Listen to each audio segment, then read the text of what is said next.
In an era characterized by relentless demands, ever increasing workload, and the perpetual pursuit of success, the toll on our mental well being has never been more pronounced. It's a phenomenon that transcends industries, affecting professionals from all walks of life. Welcome to a world where the lines between work and life are completely blurred, and one where burnout has become a disconcertingly common companion. So, today we're going to dive into a topic that affects nearly all of us at some point in our life: stress and its intimate relationship with burnout. Stress is a word we hear all too often, isn't it? Whether it's due to work pressures, personal challenges, or the demands of our modern fast paced lives, stress is a constant companion. But what does it have to do with burnout? Let's find out. Before we jump into today's podcast, remember to subscribe to the podcasts on Spotify, Amazon, Apple Podcasts, YouTube, or wherever you listen so you can stay up to date with the latest banter. Hi, everybody. My name's Jeff. And I'm Rochelle. And this is Burnout Banter.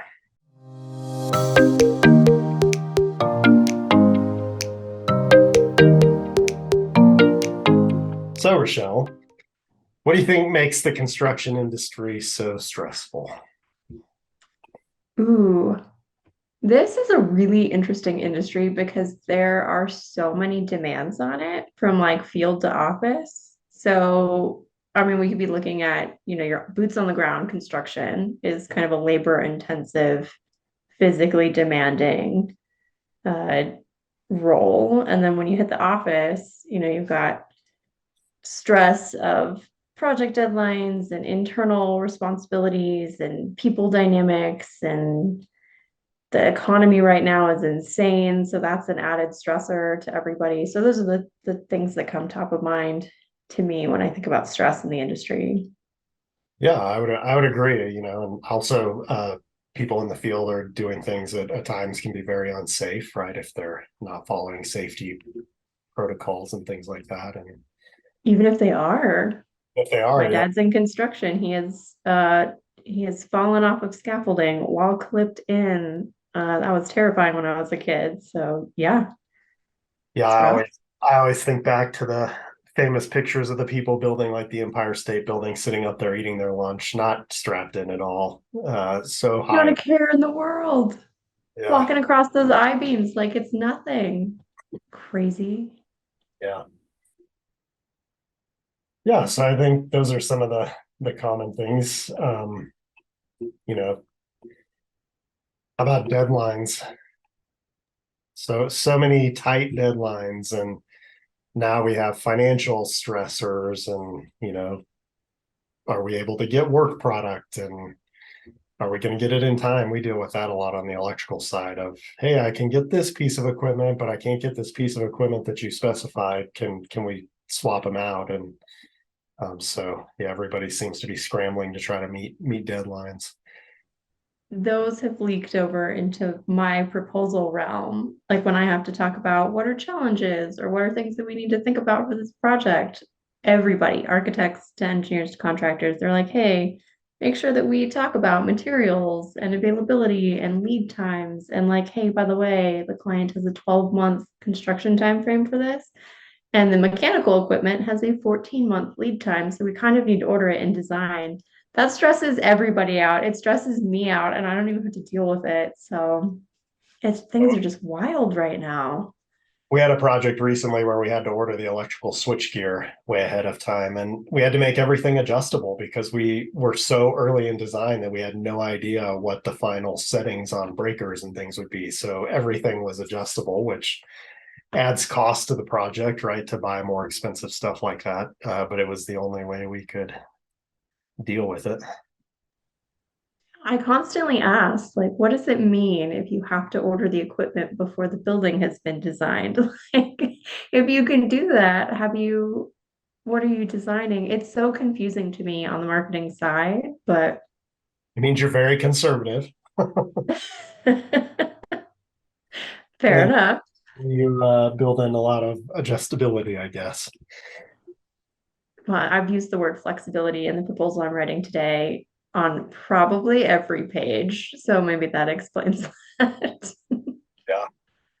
How about job insecurity, variable workloads, things like that? I mean, if you've been in this industry long enough, I go back to 2000. So there was a big dip, I think, in like 2003. Then there was 2008 and 2009. It's been a while since we've had a big dip, I think, since then. Um, but if you've been around this long enough, you know that what goes up must come down. And say I started in 2009, and I remember there was a pretty significant hit, at least in the Albuquerque market, sometime around like 2011. Um, that took, I think some companies, quite honestly, are still recovering from that. Like some of our big companies cut their workforce in half, and they're still not up to what they were before. But yeah, we were talking recently about like just the global economic climate and how some like major, I think Chinese developers have folded or defaulted, and how that's going to severely impact even stuff locally. And like, what is that? For me, that means that marketing is going to go insane because it's on us to make sure that everybody stays employed, but also everybody's going to start panicking and looking at, where can we tighten belts? And that's really scary for job security.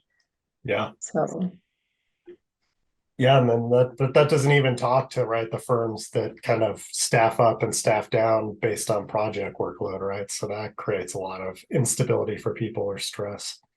exactly. Yeah. If you don't know if you're going to be around because your project is closing out, like, I can't imagine that. But I'm I gonna think communicate with your people. Yeah, I'm not gonna name names, but I've had several friends who have worked for a bigger company. Mm. Most of us will probably have heard of. But if you were not advocating for your next job, right? So if you see yours is coming to a close, you have to be the one out there advocating, selling yourself for the next project. Because if you sit around for a week or two without being billable, you're done. Mm. That can be very stressful too. On my end, I can kind of see that actually working to the proposal advantage in that those people would be very involved in their proposals to win new work. Yes, they would. So I know that's a negative, and I don't want anybody to feel that stress, but we should all approach proposals as if our job depended on it because it kind of does. It does actually. Yeah, very true. And then, I think some other big areas, right? The legal aspect of what we're doing has become a lot more prevalent lately, which impacts communication and teamwork and things like that because everybody's trying to protect themselves. So, Right. Yeah, especially going back to that like materials thing and like scheduling and budget. I don't think it's quite, I think it's mellowed a little bit, but the last couple of years, it seems like clients have been very litigious in coming at their designers for, hey, you've blown through our schedule and hey, you went over budget, you didn't let us know. But it's like we couldn't know. We couldn't know what the next materials shortage was going to be. So now it's a ton of CYA, protect yourself stuff, starting in marketing and proposals, yeah. carrying through. So I don't think we're breaking new ground here and stating that the construction industry is stressful, but it is. And We're validating. yes, we are validating. That's a good word for it. Thank So you. if it is stressful, let's talk a little bit more about stress. Do you see stress as good or bad? I think a small amount of stress can be healthy. Uh, I, as a chronic procrastinator, kind of thrive on that stress that I create for myself to like really work towards something. But when that stress starts to build up and it's constantly weighing on you, I think that becomes a huge issue. And that's where I think most of the industry is at. Like we just have so many constant stressors affecting us that it's no longer just that one little thing that like you can see the light at the end of the tunnel. It's just weighing you down always. That's a problem. Yeah, that is the problem. It's a little bit of both actually. Um, Okay, what's tell me what's more. what's something good you've accomplished in the recent past, or it doesn't even have to be in the recent past, but something you were really proud of doing? I'm putting In her up general or under stress? in general. In general.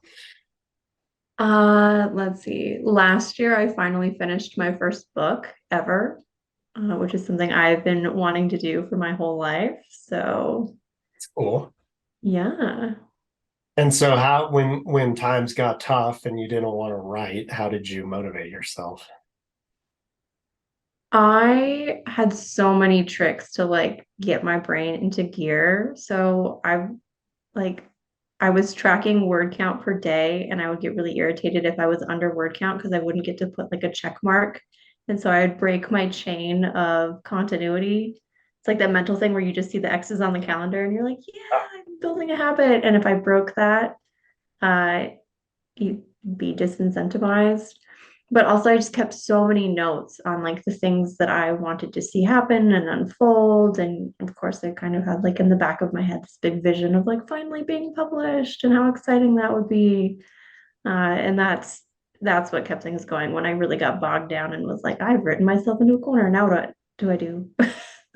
So if you didn't have any stress, right, it's really easy to just set it to the side, hmm not do anything. So you created some stress in order to help you accomplish what you wanted to accomplish.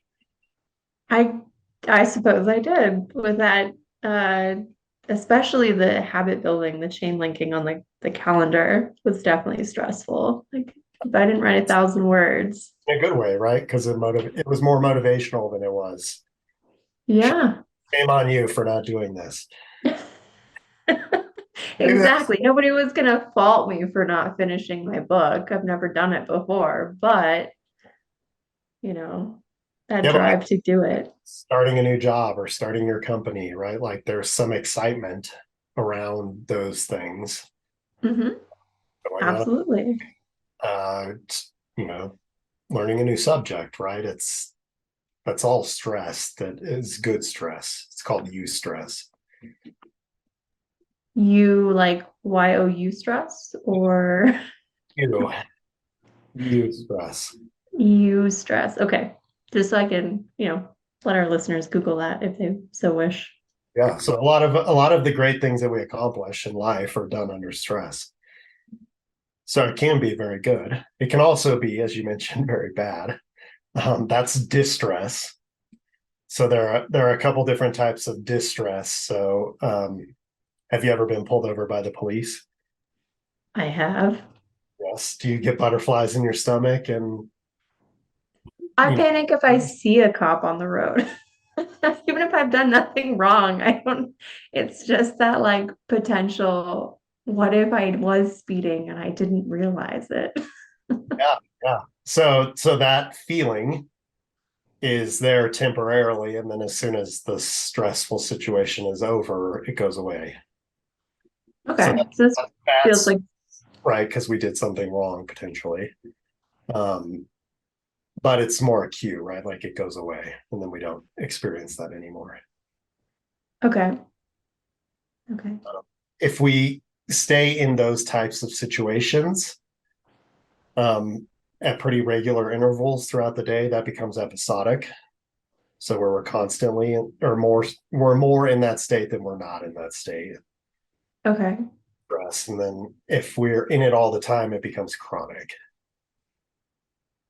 I can see proposals escalating from acute, like if I just finish this proposal and I turn it in, I can relax, very quickly turning episodic and then chronic depending on workload. And I imagine it works the same way for project deadlines and demands for the rest of the industry. Yeah. Yeah. And even when we do get a chance to rest in the industry, most of us now start worrying about our job security, right? If I don't stay Yep. busy or appear busy, I'm going to lose my job. So we now, even though we had a chance to rest, have ruined it by worrying about what's going to happen if we do actually rest. Yes, I've been trying to clear up some time to take vacation, and I told myself I would say no to new proposals within this period of time.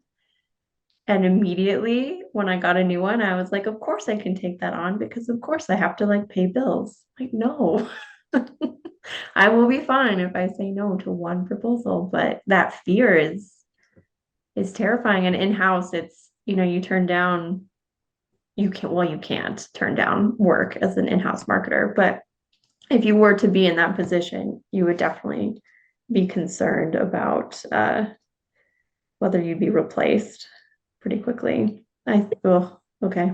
Yeah, but even as an engineer too, right? Like I finish a project, I have a utilization target.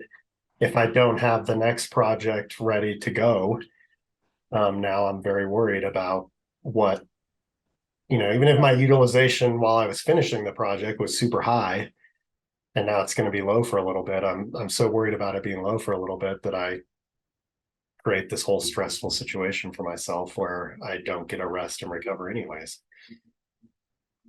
Why have we done this to ourselves? Like humans are not machines. We cannot run constant. Even machines, as someone pointed out to me recently, can't run constantly. You have to shut your computer down once in a while, or it just like implodes on itself. Yes. Why do we? I mean, this is a bigger discussion, but like that that drive to constantly be in motion is exhausting. And it, like you said, it means you can never rest. It means you can never fully recover from any period of stress. Ugh. That explains my burnout, I think. Yeah, and Or that's are what you going to connect those for me? This yeah, stress so and if burnout. if we are in episodic or constant stress and don't rest, then we burn out. So that's, stress is the trigger for burnout. Got Now, it. what's interesting about stress, right, is there's all this stress in the industry, which we can try to solve. Um, and we're working on it every day. But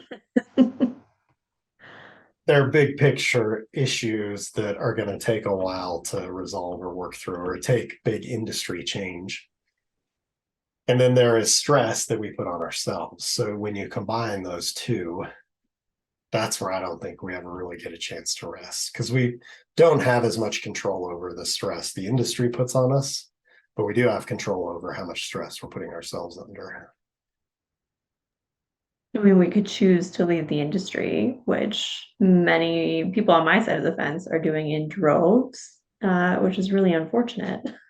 Yeah, yeah, they are. But can you talk more about that, like the load our stress, like our personal stress puts on us, and like how we bring that and how we don't deal with it or how we're not dealing with it? Yeah, so, fear wants us to stay in our comfort zone. So it's going to create stress in our life because if there's stress, we're less likely to take action. So I don't know that we've ever talked about the four no's of fear here, but our expectations, our complaining, our negative self-talk, and our excuses, all fear uses them to create stress in our life.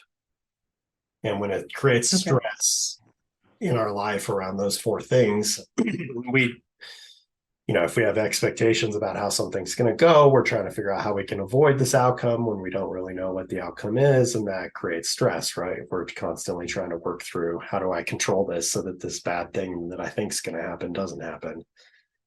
Or if I complain and I'm getting validation that, yeah, the situation you're in sucks, it's like, oh, great. What do I do now? Like, this sucks. Everybody agrees with me. I have no, I have no control over it. So that's going to create stress. Or if I'm telling myself that I'm not good enough, or, I have this negative self-talk running in my mind, um, I don't think I can deal with what's going on. And that creates stress. Or if I have excuses as to why things aren't working out, I don't have enough time, you know, then that creates stress too. So all those things fear uses against us create stress in our lives. We can't Sweet. control all of that. Right. We cannot put ourselves in a stress echo chamber, is what I'm hearing. No, and I don't think it's good for you either, because if we're in a situation where there's no stress in our life, we're accomplishing nothing.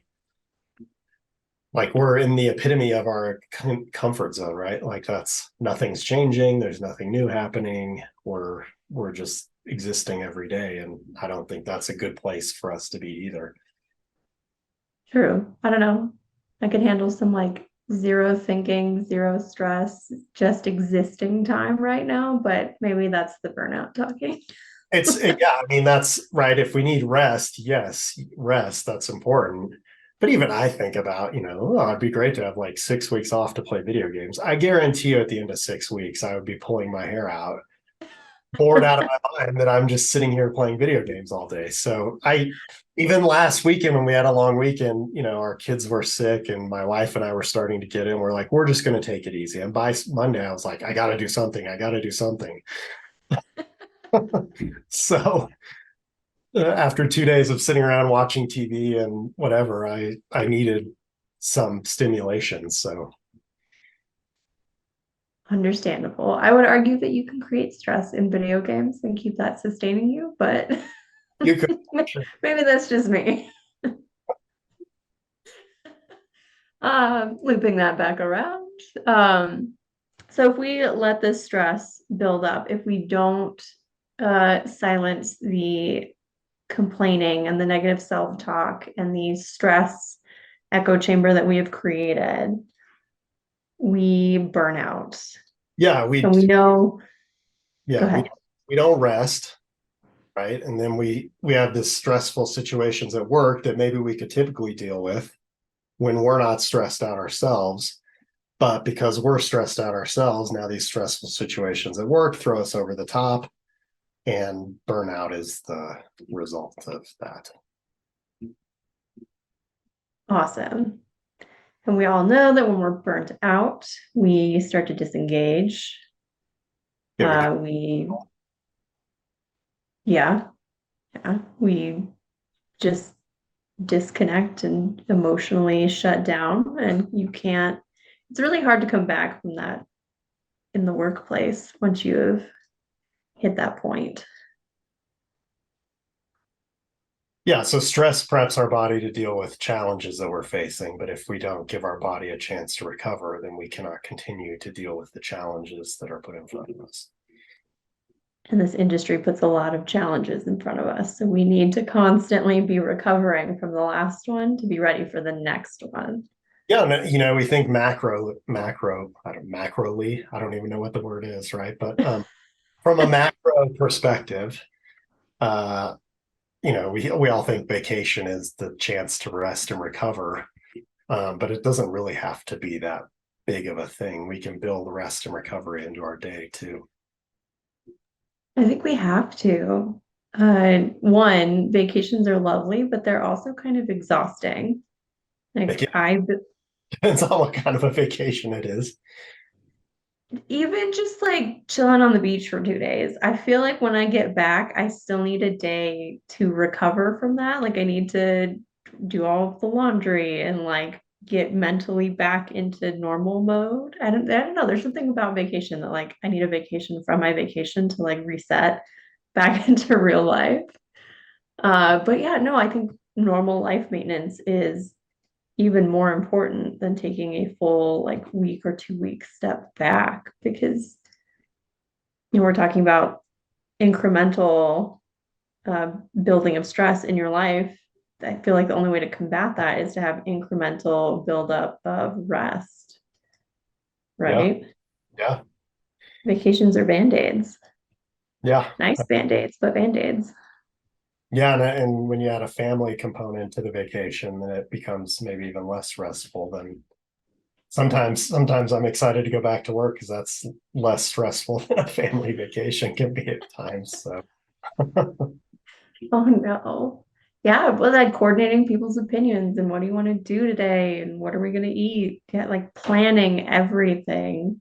yeah, A staycation all the way. yeah. No decisions. DoorDash, it's great.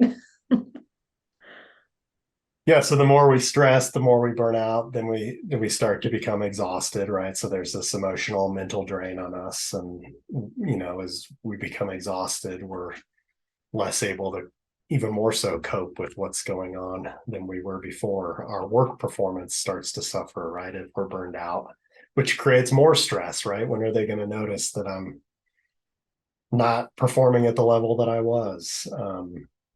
Or when they do notice and they talk to you about it and you get hit with like a performance improvement plan or something instead of like actual support to help you alleviate the stress and reverse your burnout. Yeah. Yeah. And then, we lose motivation, we lose passion, which again, right, when are people going to notice?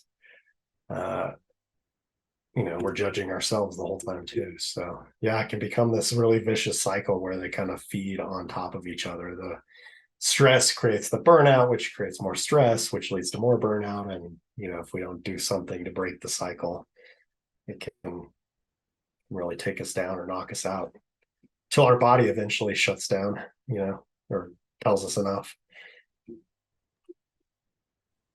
And that results in you sleeping 14 to 16 hours a day, which is great for no one. How do we combat that? Like, how do we talk a lot, obviously, about burnout since it's Burnout Banter.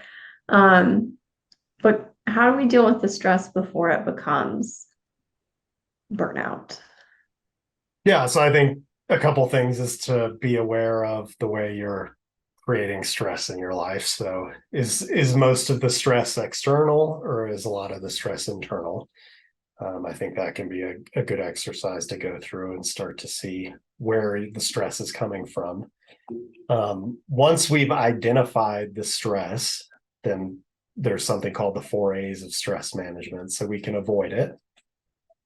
We can Okay. alter the stressful situation. We can accept it, or we can adapt to it. I don't want to accept my stress. But you can, right? If I'm trying to think of a good example of that. If we accept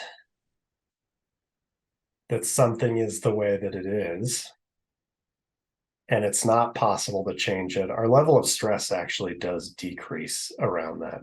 Or if I accept the situation that I'm in, our level of stress actually goes down. We stop fighting. I can't believe this happened to me. Why me? Those types of thoughts that create stress. And when we get to the point of, okay, I'm here now, then we can actually deal with it in a less stressful way, if that makes sense. It does. I'm going back to the classic marketer, this is how we've always done it argument that everyone throws at us when they're like, they don't actually want to do the work that we've asked them to do. And it's just so hard to accept that. So maybe it's just that I haven't done it or I refuse to do it, and that's why it still stresses me out. But there are certain situations where I just can't do that. So I guess that's when I need to alter or avoid those situations. But even like if we accept where we're at, right, and that this is how it's going to be, or I can accept that I'm going to look for a new job while I deal with this, right? Like the stress of that situation that you were dealing with before does decrease. Okay, no. So now I can accept the situation knowing that I will change it.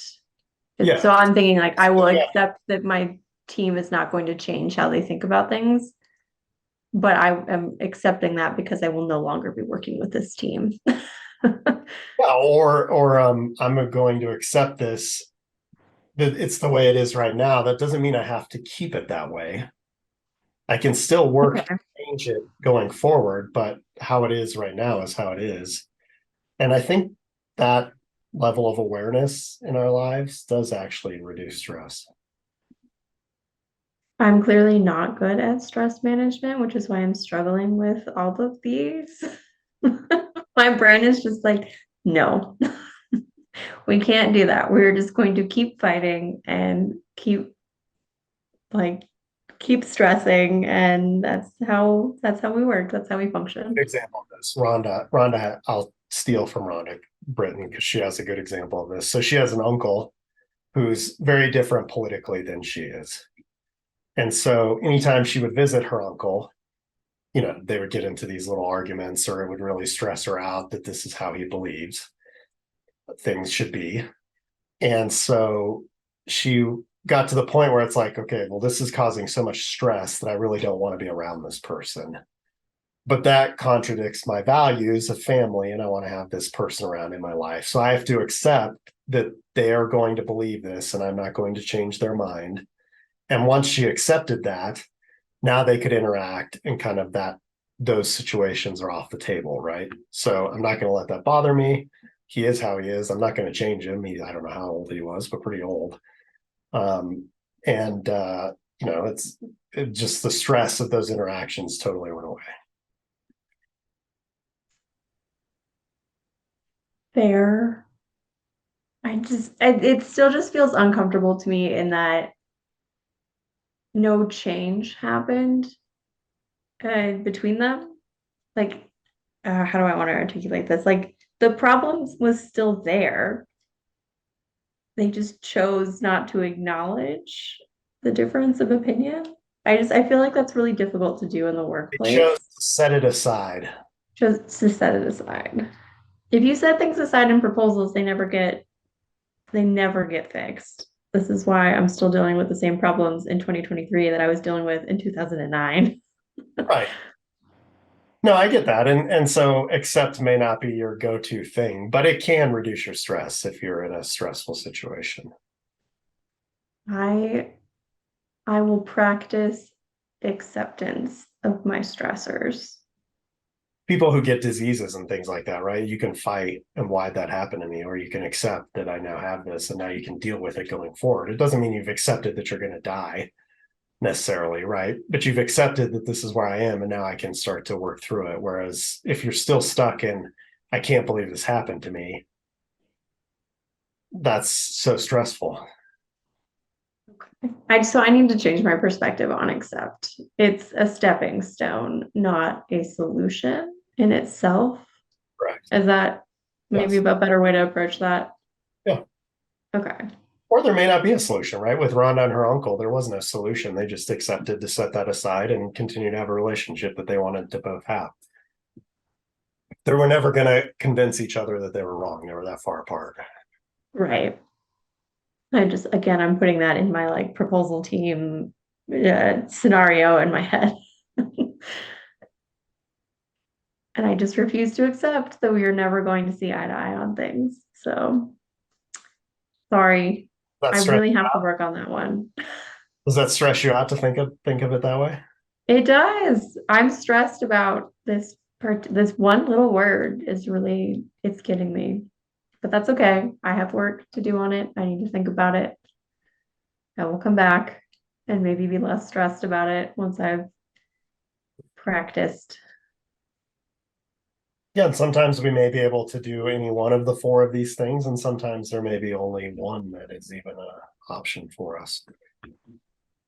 But when you think about being in fear, fear doesn't want you to do any of those things because avoiding, altering, accepting, or adapting essentially means you're settling, or you're trying not to settle for what it is, right? And what it is what's known. That's what's comfortable. So it's very hard to do any of those four things when we're in fear, which you may be right now. And Probably, probably. that's the word. I am afraid if I accept a situation as it is that I don't like, it's never going to change. I think that's where I'm at. But are you going to change the situation? Maybe in some cases, you're not going to either. That also scares me and stresses me out. That I won't try, that I won't be able to do it. Yeah, but if you accept that that's just how it is, then there's no more stress around it. When you're fighting that you can't change it, that's where the stress comes. Hmm. All right. All right. I will stop fighting it, or I will try to stop fighting it and stop coming at it from a place of fear. It's not going to happen in one podcast episode. Hate to break it to you. It's going to take a while. I have 14 years of institutional stress to work through. But so does everybody else, right? So I think that's a great example of what gets in our way when we talk about trying to fix some of these things is that we all get into fear and now nothing's possible because we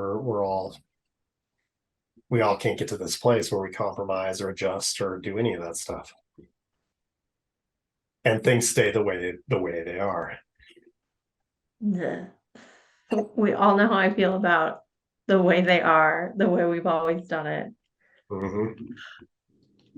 All right. All right. That's the relationship between stress and burnout. And now it's time for burning questions. All right. So our burning question comes from a marketing coordinator that works for a medium-sized architectural firm. Right now, I feel like I have to say yes to my boss when they ask me to do something, even if my workload is already full. Help. Oh dear. I feel like I used this as an example earlier in the episode, where you feel like you can't say no as a marketer to something because if you do, you're perceived as unhelpful, not a team player, and are rocketed up the list for chopping block in the future. Which we learned from Jen in our one of our previous episodes that you can say no. You just have to say it in the proper way. Yes, which does not actually involve the word no. So I feel like this is a common question and one that I frequently answer with communication, communication, communication. Uh, it's very likely that your boss, so I'm thinking medium-sized architectural firm, you might have a marketing director or you might be reporting like directly to a principal. And if you're reporting directly to a principal or a technical staff member who doesn't have a full understanding of like what proposals look like or what marketing looks like, you need to talk to them and explain like what goes into each of your tasks and how much additional workload and time investment this task is going to take and how it's going to put you over. And you might need to talk to them about, okay, if I take on this additional task, I need to shuffle something else off because I'm not going to be able to complete them all at the level of quality that you are going to be satisfied with. It's very much, I think, as marketers, we assume everybody knows what we do. I feel like technical staff do this too. You assume that we know what you do. Right. And so we just don't talk to each other about what we're actually doing. Assuming never leads anywhere good, does it? Absolutely not. Yeah, I mean, for me, I just had this conversation with our marketing staff in-house. I want to understand the why. If you're asking me to do something that's going to create stress in my life or, cause me to work extra or something like that, and there is a good reason for it, I'm much more likely to accept that and put in the extra effort than I am if I don't feel like the question was ever asked or if I don't feel like they're standing up for me and my team. That is completely valid. I will speak for my marketers. I feel like we are not always great at articulating the why, especially to our technical staff when we say things like, can you write a technical approach or can you do a write up on this project because we don't have one yet? To us, we know exactly why we need it. We know exactly how we're going to use it. But to you, we need to articulate why we can't use the like standard language from the last proposal that walks you through programming all the way to like construction closeout, or why I can't just go into the project documentation and read it and understand what I'm looking at and magically write a project approach. Yeah, but I'm So even more basic than that, right? If so, here's the deadline for this thing. The client has set the deadline, it's not negotiable. I need X amount of time to do what I do with it. Like you and I have talked about, right? I didn't know you went in and changed the way I write. It's okay because I'm probably not a writer, but I have no idea that that's even happening. I don't know how long that takes. So when I do know that that's happening and I do know that it's going to take some time, I'm now much more likely to put the extra effort in. Am I saying everybody's going to be more likely to put the extra effort in? No. If they're burned out, especially not. But if I understand why I'm being asked to do something, I'm much more likely to do it than not. If there's a good That's answer to that question.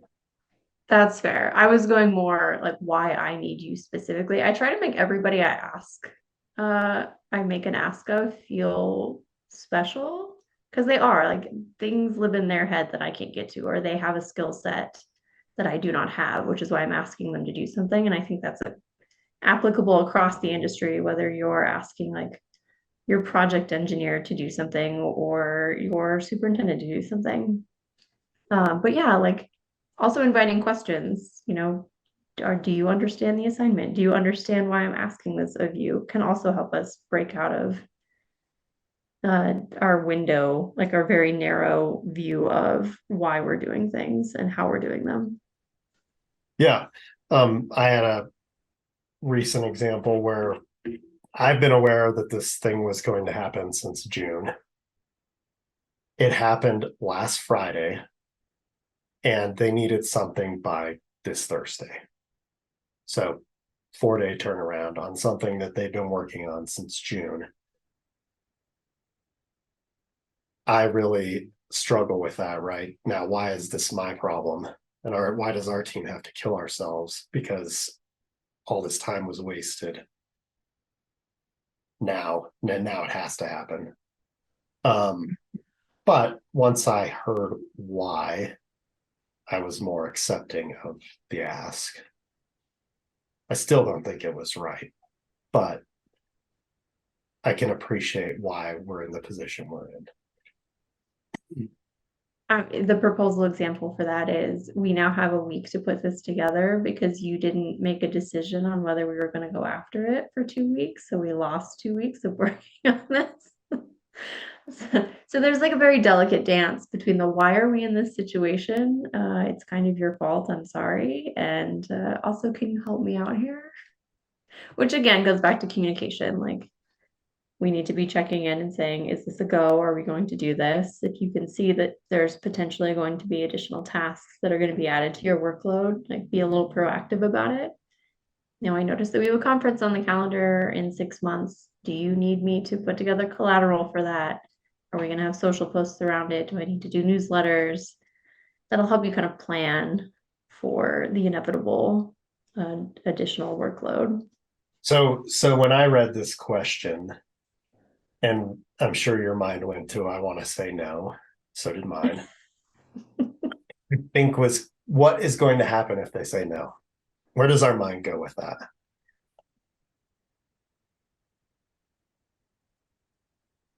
So I go to retaliation because that's been my experience, unfortunately, with saying no. So I feel like that's a common thing. They don't feel like they can say no. I mean, they said it. I feel like I have to say yes. And I think the flip side of that is I feel like I can't say no or I'm going to get in trouble, which is stressful. Uh-huh. But when we keep ourselves in that environment, now we're going to burn out eventually. So we, again, right, to avoid or to alter, to accept or adapt. If I think I'm going to get in trouble, I'm not going to do any of those things. I'm not ever going to say no. Right. But we don't know if you're going to get in trouble. We think we do. And if you do get in trouble, I would go back to, okay, if you've given me a good reason why or not a good reason why, and now I'm getting in trouble for saying no when there wasn't a good reason, is this really the kind of environment I want to be in? Absolutely. Fear brain is just really, really strong because fear brain is then saying, maybe you don't want to be in this environment, but what's out there for you? Right. And it's the evil, just say yes and add that extra task and figure out how to deal with it as opposed to potentially leaving or getting fired or having to find that new job. Or can I That's have scary. a conversation about it, right? Yeah, No, and here's why, but what can we do different next time? Or right, we can have these tougher conversations. I don't even want to call them difficult because fear makes them difficult. They're not really difficult unless both people are in fear. But when right. we're in, it's hard to have a conversation and figure out a different solution. Absolutely. So nobody has to say yes. Fear wants us to say yes all the time. I feel like we're just conditioned, industry wide, conditioned to say yes. I run into architects all the time who are like, what do you mean you put me in that proposal? I'm like, I'm over capacity. If we get this project, I'm gonna die. But they complain to me, not to people who actually have staffing power, because they're also conditioned to just say yes to whatever comes at them. So But we also don't know that we're going to die, right? Because the project could go on hold, it could slide. We get so far ahead of ourselves that we don't just deal with what's going on in the moment. Where yeah, it there's could take 6 months for the contract to show up. yeah, And then your other projects are pressed out. right? The moment I know what's in front of me. In the future, I don't know what's in front of me, which creates stress, and so then we never rest because we're so worried about what's going to happen in the future. Exactly. We can't control the future. We can say no. If we do it well, If we do it well, it usually doesn't sound like no. It usually sounds like I would be happy to help you with that. However, yeah. So not my expertise I or think I think the idea of having a conversation around, okay, these are the things I have to do. What will help me prioritize, right? If I do this, then I can't get to this, or you're the one who's asking me to do all these things. Help me prioritize because I can't do it all. I think it's a hugely powerful conversation. I also think it goes back to educating on what exactly is involved in all of those tasks. Could you tell me how much time it would take me to like put together social posts for the month of September for an architectural firm? Are you asking me that question? I'm asking you that question as It'll take as the leader of a firm. a long time. You have actual experience putting together social posts. That's cheating. Most of my clients have no idea. They think that like I just magically am a millennial and can create these things. Or now they think that I can just like ask ChatGPT to do these things for me. And I'm like, no. Ask ChatGPT to write a LinkedIn post for you and tell me if you like it. So, did we answer the burning question? What do you think? I think we did. Communicate. Don't be afraid to say no. And acknowledge yourself because it's not easy. Yeah, absolutely. And you may not get what you want either, but you will get data, as we always talk about, and data Yeah. too. Yeah. Feedback for future conversations. Yeah. Good luck, marketer. We feel you. So, as a friendly reminder to all our listeners, if you're having a burning question, you can email it to us at burnoutbanter@gmail.com. Please, again, remember to like or subscribe to the podcast on Amazon, Spotify, Apple Podcasts, YouTube, or wherever you listen to make sure you never miss an episode. Until next time, See ya. see ya.